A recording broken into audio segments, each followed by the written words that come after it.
Breaking news বিষয় নিয়ে আপনার মতামত কমেন্টে জানান এবং প্রতিদিন দেশের আপডেট খবর পেতে পেজটি ফলো দিয়ে রাখুন। ময়মনসিংহ জেলা প্রতিনিধি মোহাম্মদ মাসুদ আলম ভূঁইয়ার তথ্য ও ছবিতে প্রেস রিপোর্ট।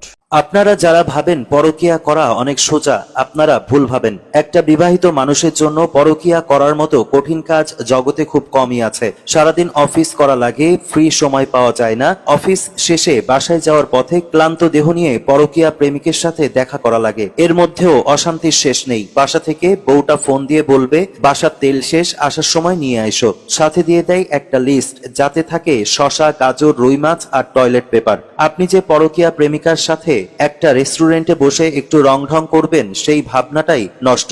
গার্লফ্রেন্ডের মুখে আইসক্রিম তুলে দিতে দিতে আপনার মাথায় ঘুরবে টয়লেট পেপারের টেনশন। বসুন্ধরারটা কিনবেন নাকি ফ্রেশ কিনবেন? দুইটার কোনোটাই যদি না পাওয়া যায় তাহলে ফ্রেশেরটা কিনতে হবে। কিন্তু ফ্রেশের টয়লেট পেপার আপনার বউ আবার পছন্দ করে না। বাসায় ফিরে ফ্রেশ হয়ে অনলাইনে গার্লফ্রেন্ডকে সময় দিতে যাবেন, দেখবেন বউটা এসে পাশে বসে সুখ দুঃখের কথা বলেই যাচ্ছে। কথা বলতে বলতে আপনার ফোন উকি দিচ্ছে। এসব যন্ত্রণায় আদরের গার্লফ্রেন্ডের নাম্বার আপনি সেভ করে রেখেছেন অফিসের ড্রাইভারের নামে। আপনার সুন্দরী গার্লফ্রেন্ডের নাম মাসিয়াত, কিন্তু হোয়াটসঅ্যাপে তার নাম খালেক ভাই। কি দুঃখজনক ঘটনা।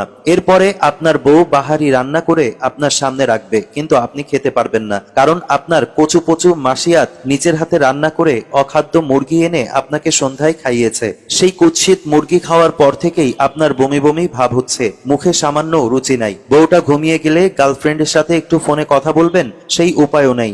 আপনার বাচ্চা আপনাকে জড়িয়ে ধরে ঘুমায়। আপনি বিছানা থেকে উঠলেই বাচ্চাটা অ্যালার্ম ক্লকের মতো ট্যাও ট্যাও করে ওঠে, অথচ জানোয়ারটা রাতে হিসু করে ডেইলি বিছানা ভিজিয়ে ফেলে, তখন তার ঘুম ভাঙে না। এসব কষ্টই শেষ কষ্ট না, ডেইলি 1000টা মিথ্যা কথা বলা লাগে। নতুন মিথ্যা বলার সমস্যা হলো, আগে কোনো মিথ্যা বলেছিলেন সেগুলো মনে রাখতে হয়। নতুন মিথ্যা আর পুরাতন মিথ্যা যদি সামঞ্জস্যপূর্ণ না হয়, সাথে সাথে বউয়ের কাছে কট। এইভাবে মিথ্যার যেই মাল্টিভার্স তৈরি হয়, সেটা দিয়ে অ্যাভেঞ্জার্সের নতুন স্ক্রিপ্ট লেখা যাবে। এলাকায় একটু পরিচিত মুখ হলে তো আরো সমস্যা। গার্লফ্রেন্ড নিয়ে পরিচিত কোনো জায়গায় ঘুরতে যাওয়া যায় না, এলাকার শপিং মলে নিয়ে যাওয়া যায় না, কেউ যাতে চিনতে না পারে এজন্য সবসময় মুখে লাগিয়ে রাখতে হয় মাস্ক, পরিচিত কেউ দেখে ফেলতে পারে। এই টেনশনে গার্লফ্রেন্ডের কোমরে হাত রেখে হাঁটাও যায় না। দেশের বাইরে ট্যুরে গেলে গার্লফ্রেন্ডের আবদারের লিস্ট মনে রাখতে গেলে বউয়েরটা ভুলে যাবেন, বউয়ের আবদার মনে রাখতে গেলে গার্লফ্রেন্ডেরটা ভুলে যাবেন। আলাদা আলাদা শপিং আবার আলাদা লাগেজে ঢুকাইতে হবে,